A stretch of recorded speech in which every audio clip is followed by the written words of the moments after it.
All right.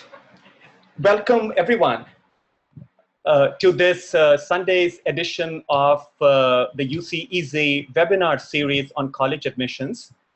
My name is Vinny Gupta, and I am a co-founder of UC Easy. And with me today is Katie Watts, a UC Easy counselor and college admissions expert.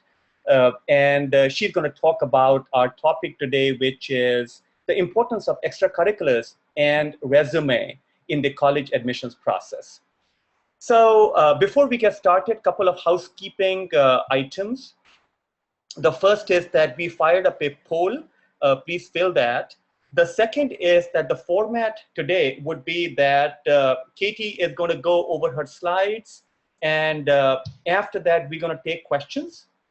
While Katie is talking, or even afterward, if you have any questions, which we welcome, please type those in the Q&A window, not in the chat window. Again, please type your questions in the Q&A window, not chat.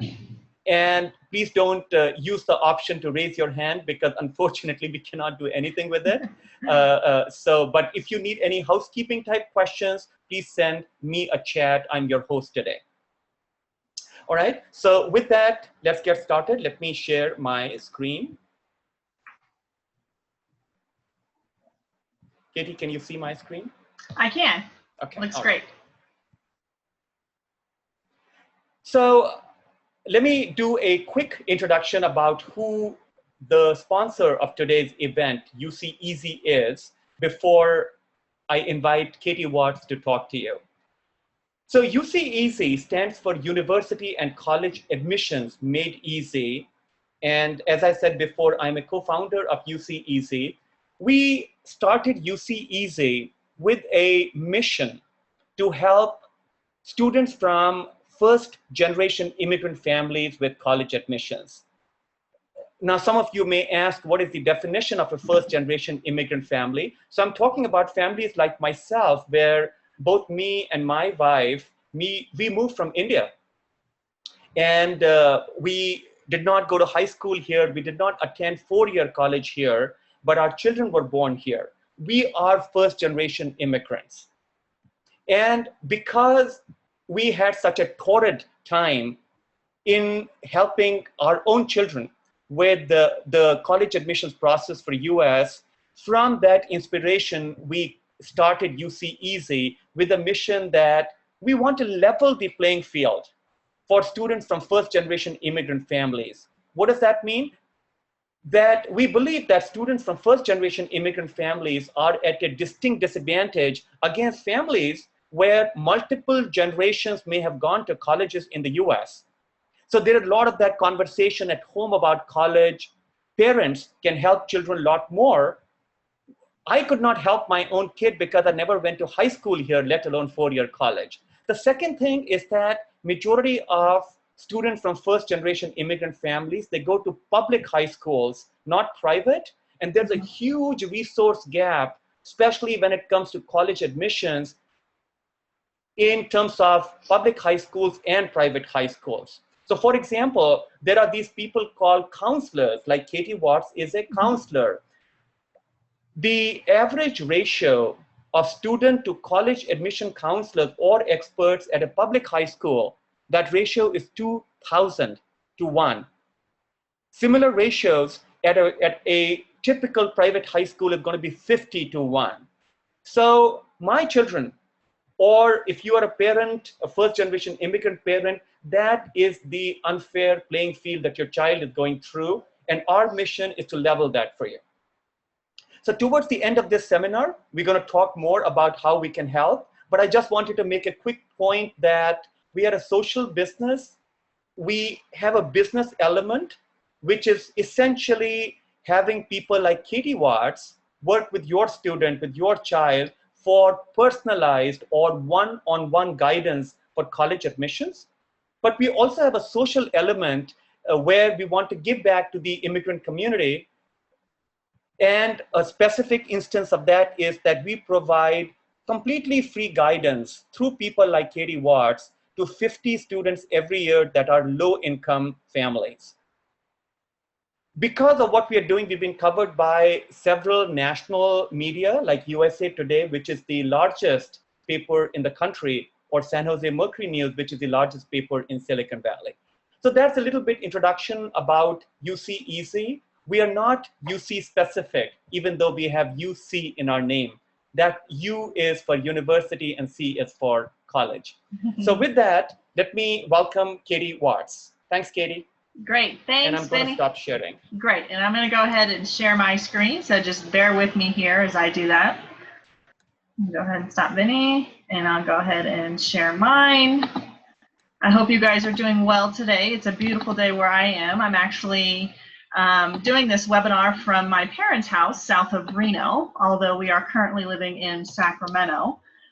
So hopefully my kids are hanging out watching TV while we get this done. So I hope everyone can see my screen.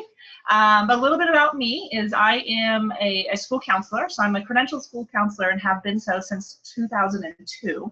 I have over 15 years as a high school counseling experience in overseas and domestic high schools. So I've worked in public and private and high school in the Middle East.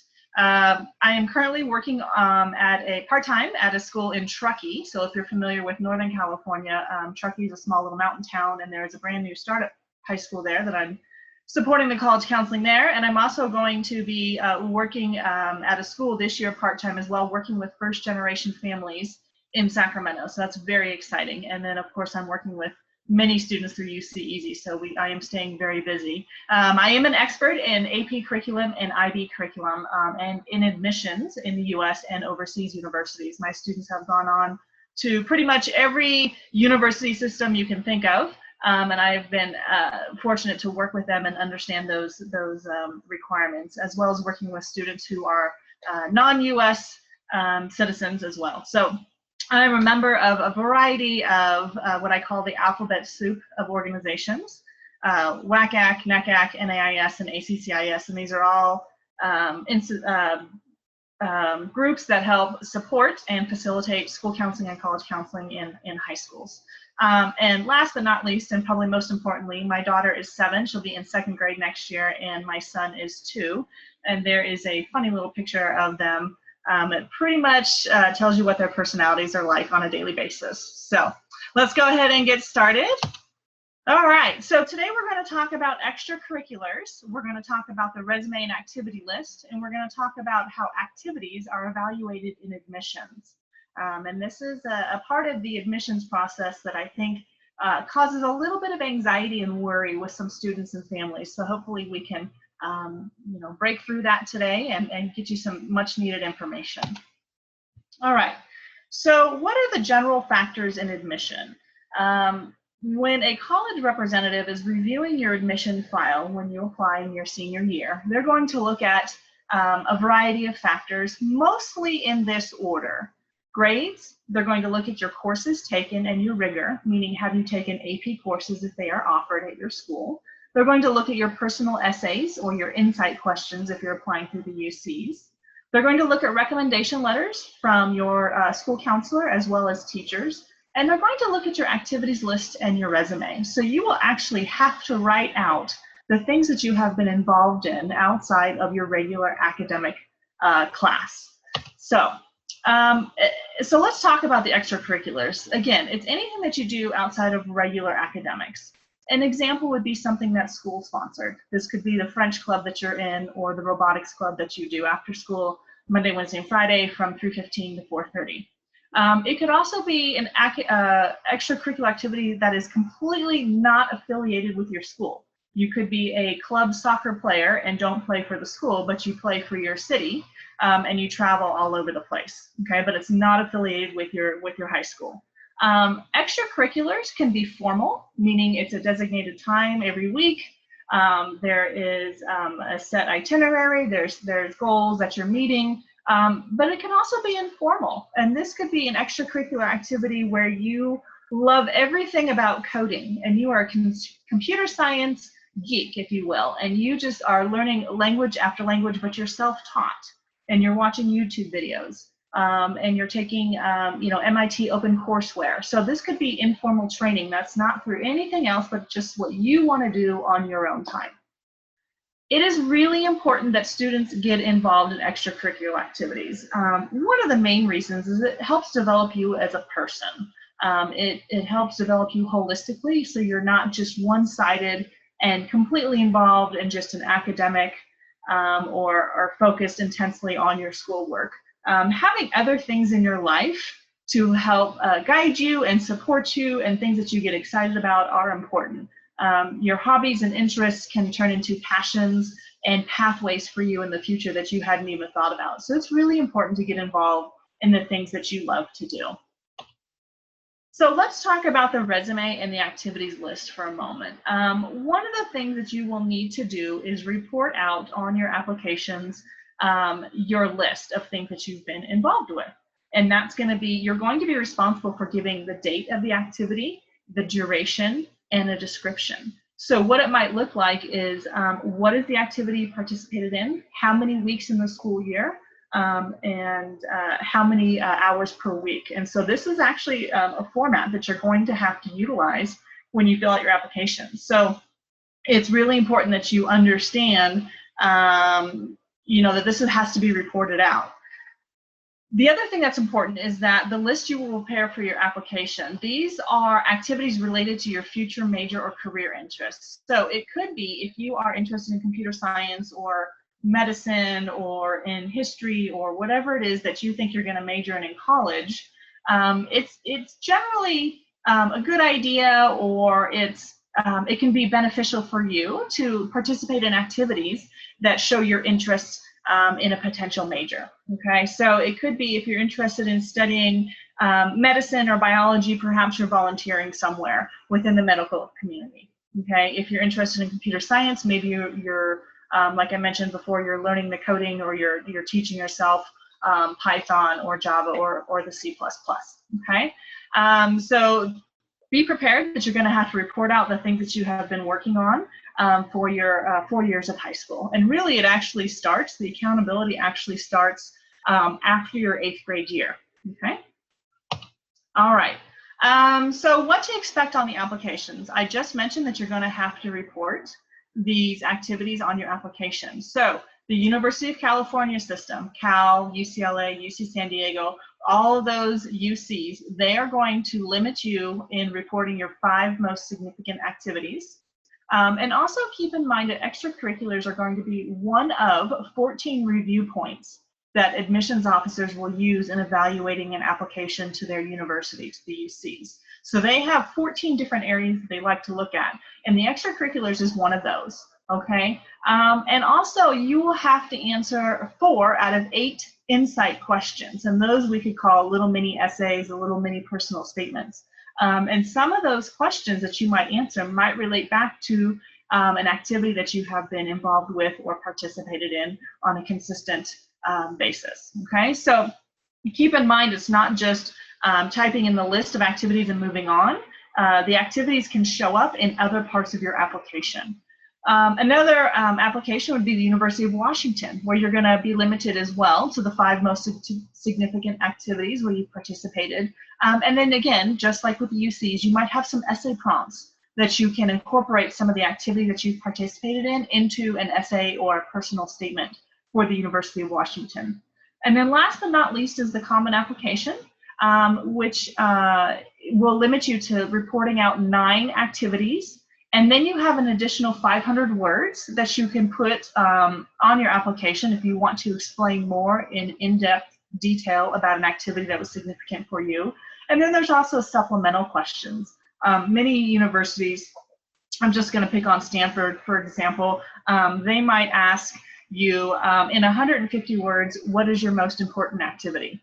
Okay, so that can be a pretty significant piece of the application for you for one of your colleges where you're applying. Okay, so again, the point of this is that your extracurriculars are not just something that you just write down and then move on. They are going to be woven, if you will, throughout most of the applications that you are applying with. Okay, so it's important for extracurriculars that they reflect your interests, hobbies, and passions. The admissions officers are going to see what is significant in your life, and they're also going to be able to make some assumptions of what kind of student you will be on campus, okay? So it's really important that you are choosing things that you want to do, not activities that you think are going to position you in a certain way for acceptance into the university of your choice, okay? You don't want to fall into that trap, so you want to be very careful about that, okay? It's important, again, that you are participating in the things that you love to do, okay? Generally, what we encourage students to do in grades 9 and 10 is just try new things, get involved in high school. If you don't already have, a passion that you've been pursuing for the last couple of years, that's okay. Try a club, try a new activity, try a sport, try, an instrument, whatever it is that you think you might have interest in. And if you, at the end of 9th grade, you decide that's not for me, that's okay. You can just stop doing that and move on to something else. But generally, by the time you're in 11th grade, you should really have a good couple of activities underneath you that you are really working on consistently and that you're diving deeper into. It could be activities that you are now looking for leadership in, and that you are showing other ways of involvement. So it's not about just being in a passive student in the French club for 4 years, but now it's about taking on a leadership position. Perhaps it's coordinating a volunteer effort, all based on the French club or whatever it is that you're involved in. Okay, you want to keep that in mind. So again, you want to make sure you're following your interests and pursuing your passions with authenticity. Where students might get into trouble is down at point 3, where they try and cram in everything at once. They realize they get to their junior and senior year and they think, oh my gosh, I don't have anything on my resume. What am I going to report out?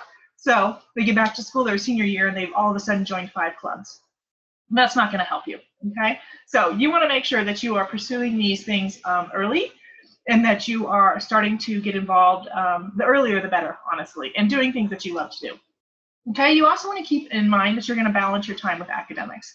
I've worked with some very successful high-profile athletes, student athletes who are nationally ranked in skiing, for example, and they may not be able to play another sport or do an instrument or even pursue any artistic passions that they might have. They are all skiing all the time. Okay, but that is their thing. And so they have to balance that with their academics as well. So you want to make sure that you are maintaining your academic standing within your high school, but that you're also having fun in your activities too. So you know who you are as a student, and just keep in mind that not one activity is right for everybody. Okay, everybody's going to have a variety of interests, and that's what makes it exciting when you are applying to college. And that's exciting for the admissions officers to see as well, as the things that the students are doing that are unique to them, okay? A very, very important part of your extracurriculars is to keep notes of your experiences. You want to make sure that you are not only, like I mentioned before, keeping track of the duration, the activity that you participated in, length of time, frequency, etc., but also maybe a couple of bullet points of what you've done. So if you are in the Boy Scouts and you are working on your Eagle badge or Eagle Award, you want to make sure you're keeping some notes on that about maybe some little mini reflections. That can be a good idea. So that way you can refer back to that if you need that. Okay, it could just be a couple of bullet points to be able to describe to the reader the things that you've accomplished or that you've worked on during that time. Okay, so again, I mentioned start early, okay? If you know that you are going to continue in the Boy Scouts, then keep doing that, okay? If you know you are an athlete, then keep doing that.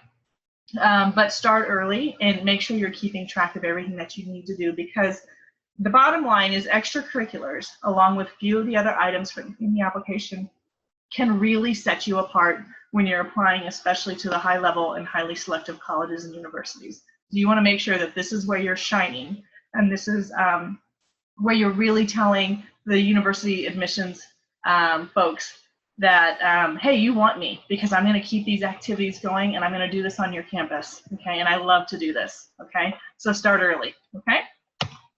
All right, so let's see if we have any questions. Let's see. So, yeah, if I can jump in, Katie. Yeah, absolutely. So while you're looking at the questions in the Q&A box, so there is something that I wanted to share as a parent, as a first-generation immigrant parent with the students and parents on our webinar today. So my own personal experience, unfortunate one, with my older child was that a lot of stuff that Katie talked about, that her extracurricular activities had no plan to them. Academically gifted child, did a bunch of extracurricular, but there was just no plan to them. So she got into lots of good colleges, but not to any top tier private colleges, guys. And I hold that regret. We fixed that with our second child, and he is at a top ranked private college now. But the big message I want to give to you guys, to the parents especially, is take Katie's advice seriously. When she says that extracurriculars have to be started early, she is completely spot on. So if you want to ignore her advice, do it at your own peril, or live with regret like I am. So these things have to be thought through very early on, and as early as 8th grade. So it's really, really important to do that. And the second point that she made, and she's going to keep making during her Q&A, and I will jump in too, is that not all activities are for everyone. So we hear this all the time, that can you help me find internships for my child, or what summer camp should I sign up for? Every time you ask any of those questions to us, our first answer to you would be, how do we know that your child's precious time and energy should be spent on summer camp or internship? So not everything is for everyone.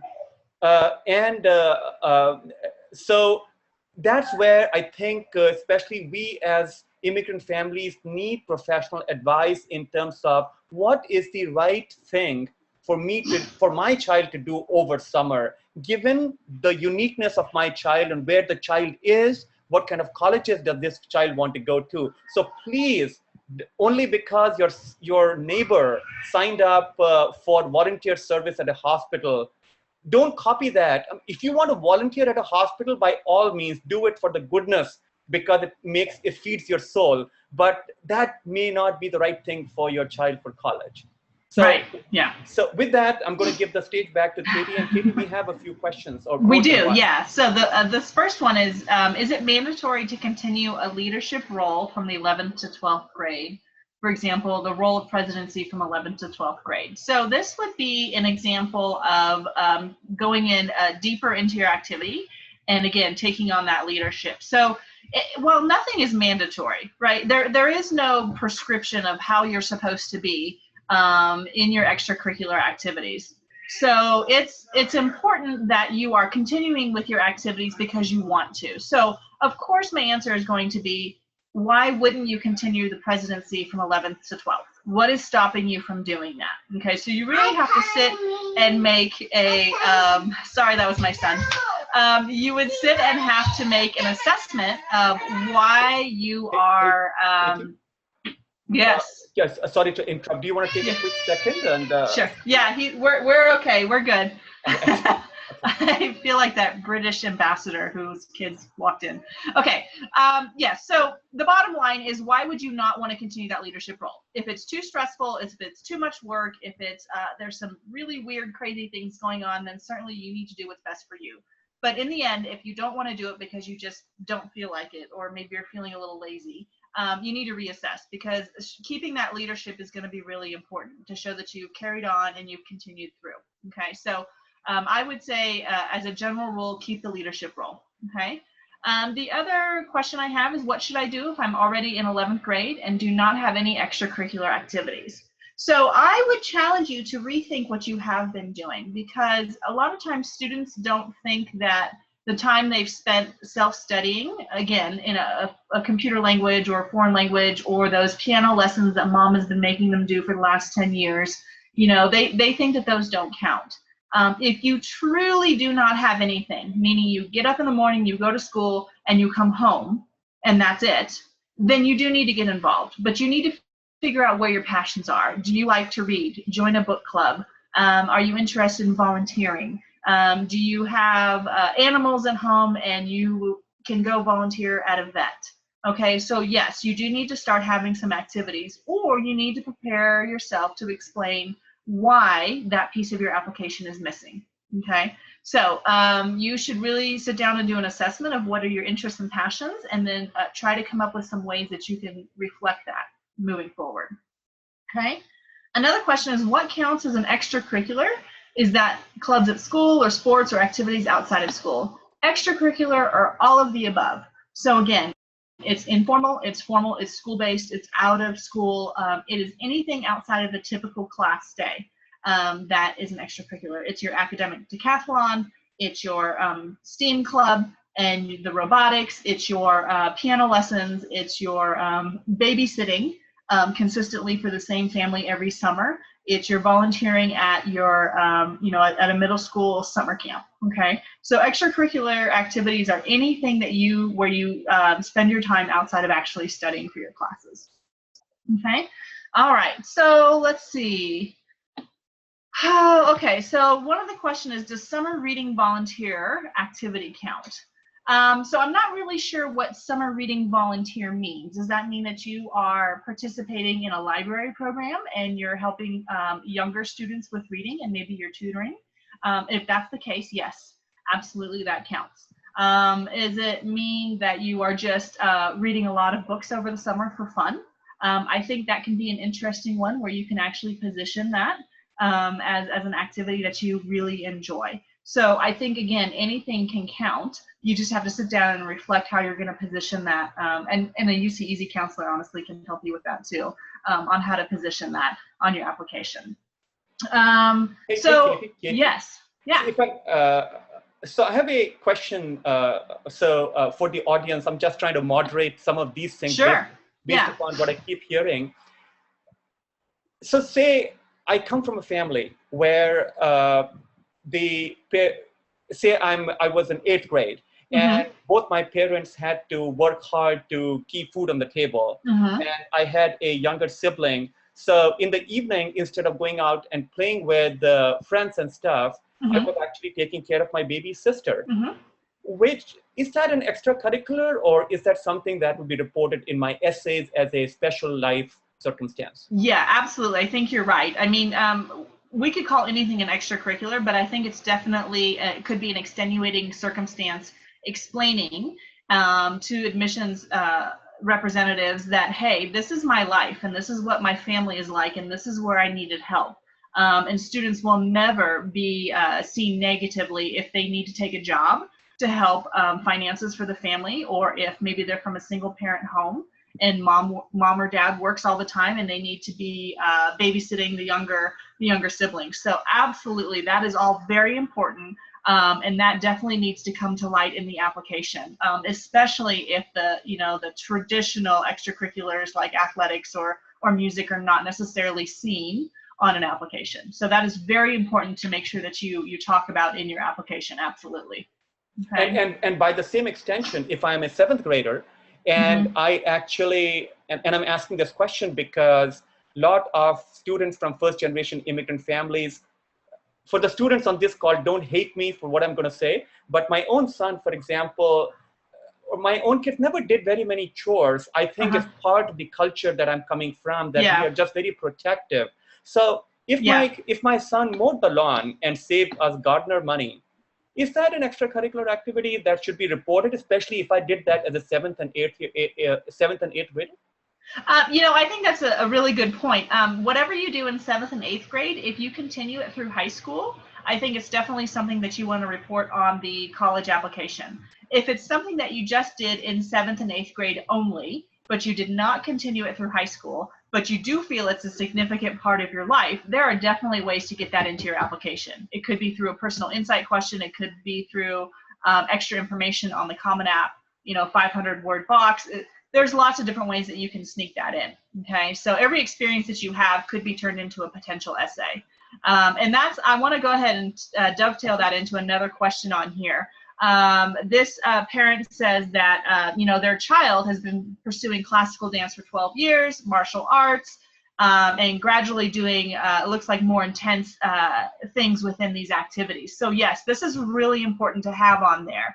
Even though it may not reflect that the student wants to major in, again, biology, it does show that the student has passion and commitment and excels in other areas. Okay, so while it is a good idea, if you do have activities that relate to your major, you definitely want to point that out and highlight that, but you don't have to have every single thing that you do relate to the major that you want. So absolutely, the longevity is there, the moving up in the levels, especially if you end up as a black belt, or you know, you get your different colors along the way.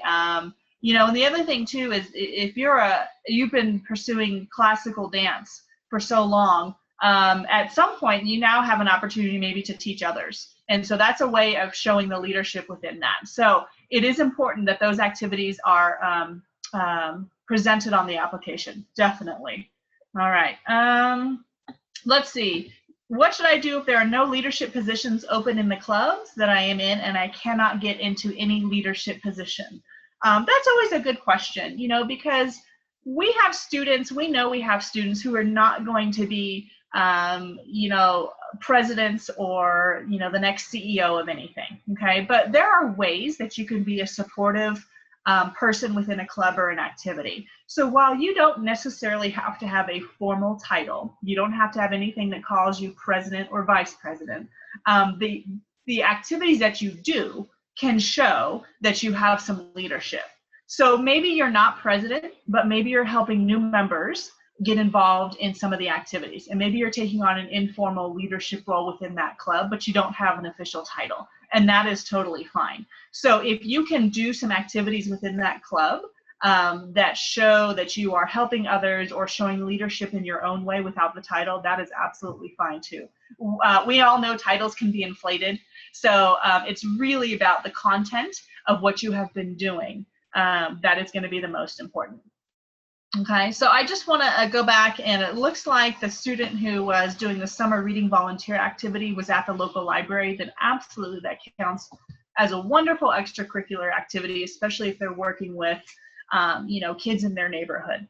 Okay, and so it's really great to get involved, and even better if you actually love the library and you love books. Okay, let's see, there's another question. I'm going to try and paraphrase. A parent has a student who kind of dabbles in different areas, but nothing specific. So how, as a parent, should this parent help their freshman son focus on a skill set that he can grow into for the next few years? So I think this is a really good question, because you're looking at your freshman and you're thinking, you don't have, you know, you don't have a definite goal in mind. And quite honestly, which freshmen do have definite goals in mind? So I don't think it's a panic time. I think what it is you just encourage them to branch out. Grades 9 and 10 are times of exploration. So it could even be, if you've got connections in a work area or a type of employment that your son might be interested in, perhaps he can shadow for 1 or 2 weeks at a job, so he can get an idea of the things that he might want to do or study, you know, in college. So, you know, encouraging him to find a club or an activity at school that he really wants to do. The freshman and sophomore year are times of exploration. So try and get him out of his comfort zone and to do some other things. If he likes sports, but he's not particularly great at it, you know, have a conversation with him on how much he actually wants to pursue it. He shouldn't force himself to play sports if he just doesn't really have any great interest in that. So dabbling is fine. And then by the end of the sophomore year, beginning of junior year, that's when you really want to start focusing on a couple of those activities and extracurriculars that are going to, again, show some of the leadership and the, you know, the deeper dive and the more consistency. So hopefully that helps. Okay. All right. Let's see. I think those are some really good questions. You know, the main question I always get is, what should I be doing? And again, it goes back to, what do you want to do? And that is the most plain and simple answer that I can give you. If you try to guess at what Stanford wants you to do, and then you manufacture your activities to meet what you think Stanford wants. Stanford might change their mind by the time you apply. And then you are left with some very horrific years of practicing violin that you hate. So the main point of all of this is be authentic in your pursuit. Show interest in areas that you love. Okay, and if you don't have that figured out yet, especially if you're in 9th and 10th grade, don't panic. Okay, if you're in 11th and 12th grade, start getting involved in the areas that you want to get involved. And if all else fails, get a job. Go work at the mall, go work at Starbucks, go do something that shows that you are active and involved and engaged. Okay? So, Katie, so just want to add something there, but before that, Saket, you raised your hand. Unfortunately, we cannot do anything with it, but can you please type your question in the Q&A window? Okay. So what I wanted to add here, Katie, and feel free to add your professional view on that one. What I have seen, especially in terms of kids getting into top-tier private colleges, Mm-hmm. or even the top-tier UCs, Mm-hmm. is that the student needs to think differently.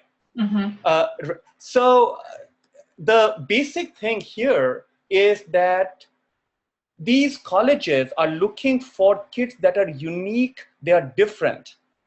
Why? Because they can. They take so few students and they have so many applicants that they can apply any rules of admission that they feel like. And there's no point complaining about those. It is what it is. Where I'm going with this is that if you're a student on this webinar, or if you're a parent listening to this, please thinking about the extracurricular categories differently. Why must your extracurriculars come from the established categories like volunteer service or summer camp or internship? Remember, these colleges are looking for out-of-the-box thinkers, students that will change the world, will approach difficult problems in different ways. So it's completely all right, I think, to be quirky, because quirky is not rude or bad. Just be different. So so with all respect to the questions that came in today, a lot of these questions are actually coming from trying to fit yourself in existing boxes, right? I'm going to challenge you, the parents and students, is redefine those boxes, right? Come up with extracurriculars categories that no one has thought of. Now imagine how different does that make you? Right? And now, right, Katie? Now, where is that thinking going to come from? Is that going to come from the parent or the student? Where I'm going with this is, I think admission to top-tier college is about letting the student mind on fire and unleashing their creative thinking, right? As parents, I think we owe it to them that let's guide them, but also let's fire them up, so that let them come up with something so unique that Harvard looks at that and say, oh my gosh, what kind of brain is this kid? Right. Yeah, exactly. And, and talking about Harvard, I sat in on a mock admissions panel with Harvard a couple summers ago, and they basically said, the first third of their applicants are the academically smart kids. They said wicked smart, right? They're the smart kids who are in math competitions, getting 100% on everything.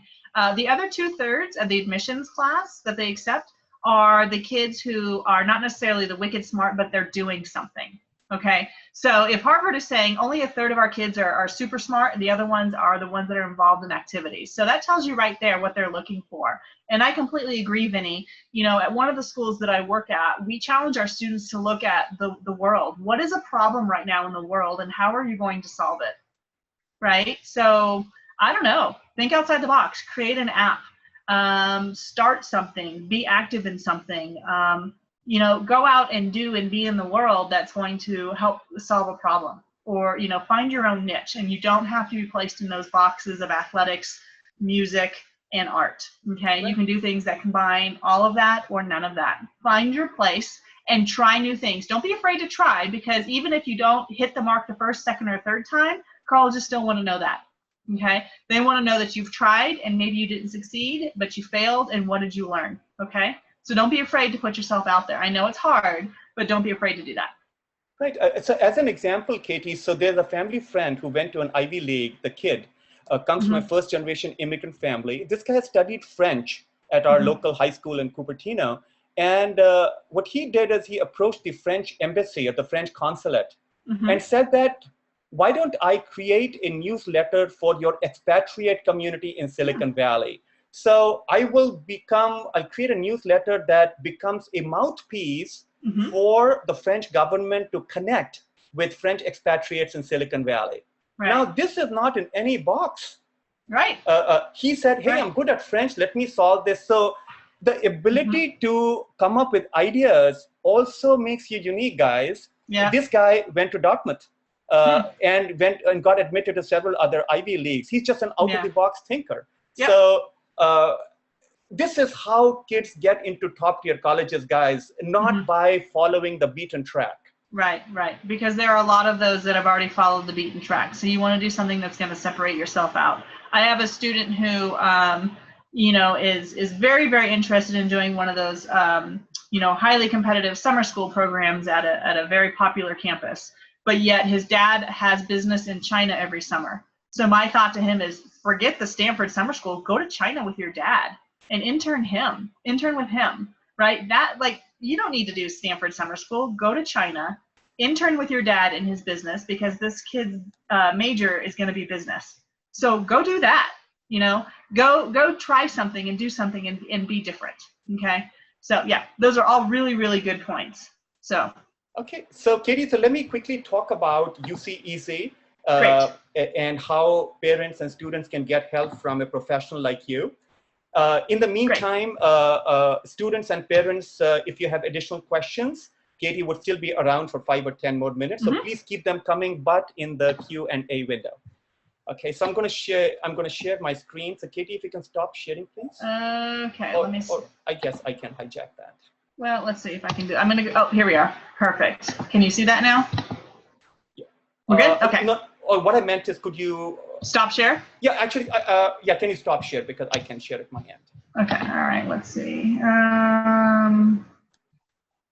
Oh wait. Wait.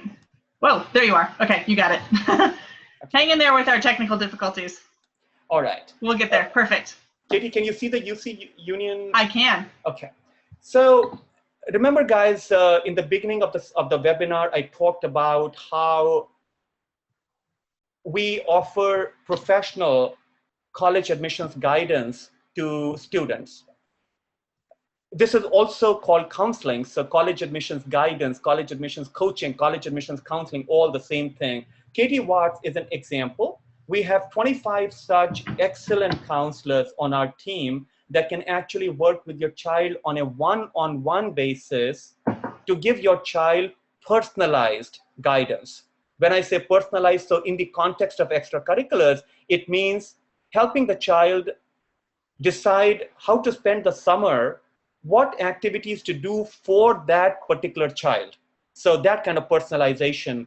I see on the call several students that are rising seniors. So for you guys, we can help you with your college applications, your college list, essays, resume that Katie talked about, helping you with waitlist, and we can help you with final college selection. Now, our programs, college admissions counseling programs, actually start as early as 8th grade, because that's when we believe that, like Katie said, that's when we believe that the foundations of a solid high school and a very competitive applicant, the foundation gets laid there. Now, having said that, I don't want you guys that are already in 11th and 12th, I don't want you to feel bad. The fact that you are on this call, it means that you're trying to learn and you're trying to improve, so I applaud you for that. But ideally, 8th grade is when these programs ideally should start. You can go to this site to learn more, where you can see profiles of our counselors like Katie. And the best way to work with people like Katie is that you start with 1 hour consultation with Katie, where you can go in with a specific set of questions. It could be about essays. It could be about extracurriculars. It could be about, I have selected certain coursework in high school in my 10th grade. I'm not sure whether that's the right one. We can help you with coursework selection. If you're struggling with, I took the SAT, I got 1380 on that one. Should I retake the SAT or should I take the ACT? All of those questions we can help you with. So you can start with 1 hour and then you can upgrade to either packages or you can just buy a block of hours, whatever fits into your budget. We also have very attractive monthly payment plans to make things easy for the parents. This is just an example of the kind of things that we do for every grade. And this list is actually on our website. If you go to the free resources tab on our website, you would see a graphic that shows you, which you can print and put on your refrigerator, in terms of all the different things that you can do to prepare yourself for college admissions. Now, for those of you who decide to look for college admissions counseling or may already be, why are we different? The first one, the biggest thing is that we are tremendously proud of the quality of our counselors like Katie Watts, because we handpick them, we work with them for professional development. We also have a team structure where they help each other. Almost think of a medical center situation where a doctor may be stuck with a complicated problem, but can reach out to other doctors for advice. Every single counselor at UC Easy is minimum of masters. Several have PhDs. Average experience is 15 years. Some go as much as 30. The other thing is that you have a choice in choosing the expert. So you can go to our site, look at the profiles and say, I like Katie, or I like Jane Doe, or you can say, Vinny, there are just too many names here. I don't know what to do. Can you help me choose the right counselor for my daughter? And we can do that for you. And flexible engagement model, what this means is we want to help all of you, depending upon your budget. If you are an affluent family, choose a package. If you're not an affluent family, choose a block of hours, 5 hours, 10 hours. If you can't afford that, choose 1 hour. If you can't afford that, talk to us about UC Easy Giving Back, a philanthropy, where in that program, we support 50 students every year completely free. So if you are a low-income family, and we can talk about as to what we mean by that. So the idea is we want to help every one of you. Also consider several other free resources that we have. So please check our event section. We have an essay seminar on August 6th. For those of you in the Bay Area, we have a college essay boot camp for rising seniors in collaboration with the India Community Center in Milpitas. Again, you can find about that at the events. Now, recordings of webinars like today, they are made available for free on this site on all kinds of different topics, financial aid, essays. So next time, if you're struggling with some area, go check those recordings out. And again, these are professionals like Katie Watts that are talking about it. Also on our Facebook page, every Friday, we would have one question that we take from the audience and answer that. Plus, we also have blogs on our site for free resources. We're going to fire up the feedback form or the poll. Please fill that. And with that, let me turn this back to Katie for additional questions. Katie? Great, thanks, Vinny. I do have 2 more questions I want to answer. One of them is, how do colleges value martial arts? And my kids compete at state and national level in Taekwondo, and I think that's fabulous. So again, this has to do with the going deep into the interest area, excelling, and doing something that is consistent over years, actually. So how do they value martial arts? It's not going to be that you're going to get an extra tick for doing martial arts, but what you're going to get a look at is the fact that you have been heavily involved in an activity where you have been competing state and nationally. So I think it's great. So keep doing that, especially if your kids love to do it. That's a wonderful thing in a variety of ways, not just even for college applications, right? Okay, the other one is, should most, if not all of your extracurricular activities be related to whatever major you're planning to take? I did touch on this very briefly a little bit earlier in the presentation. And think of it as you're applying to college, and I'm going to pick on computer science again. You're applying to college for a computer science major, but you have done nothing in your spare time as an extracurricular or informal or formal related to computer science. Okay, so what do you think that might look like? So I think it needs to be a balance. You definitely don't have to gear everything you do to the major that you want to have in college, because we all know majors can change. All right, but do think of it as having a balance. Certainly if you are an athlete, the athletic part of you may not have anything to do with computer science, so that's still okay. But think of it as a balance, but you don't have to have every single thing you do outside of school relate to your major. That I don't believe that that's necessarily true. Participate in where you want to participate, but have at least one or two things relate, and that shows that you're interested in that area. Okay, and then this is a question for you, Vinny. It says, will the slides and recording be sent after this? So I know you can answer that one. Yeah, so they will not be sent, but as I said before, the whole webinar is being recorded with the slides, and this will be made available within a few days on our website. On the events section, there is a section there called recordings of past webinars, and it's completely free to access those. And feel free to share those with your friends. Great. Okay, those are all the questions that we have. So I appreciate your time, taking time to be with us. This has been great, and I know it's probably a beautiful day where you are. It's very, very nice here, so I'm going to go out and enjoy it with my kids. So hopefully we'll start to work with you. And Vinny, do you have any last moments or thoughts you want to add? Yeah. So I just wanted to maybe just summarize the key points from today. Because we have touched upon a lot of things. Mm-hmm. So the first point is top-tier colleges, including UCs, are looking for well-rounded applicants. Academically gifted children are great, but you need to be well-rounded as well if you want to be considered by these colleges. Now, there are other colleges like California State University, San Jose State, or similar places that do not care about your extracurriculars. So, but if you're aiming for UCs or top-tier private colleges, it is imperative that you do stuff outside classroom. Mm-hmm. Point number 2, start early, as early as 8th grade. Third point on that one, please don't ignore my advice. Right? Trust me, guys, on that, right? Now, the other point, the third point is think outside the box. And this is now I'm talking to students. I'm just repeating myself.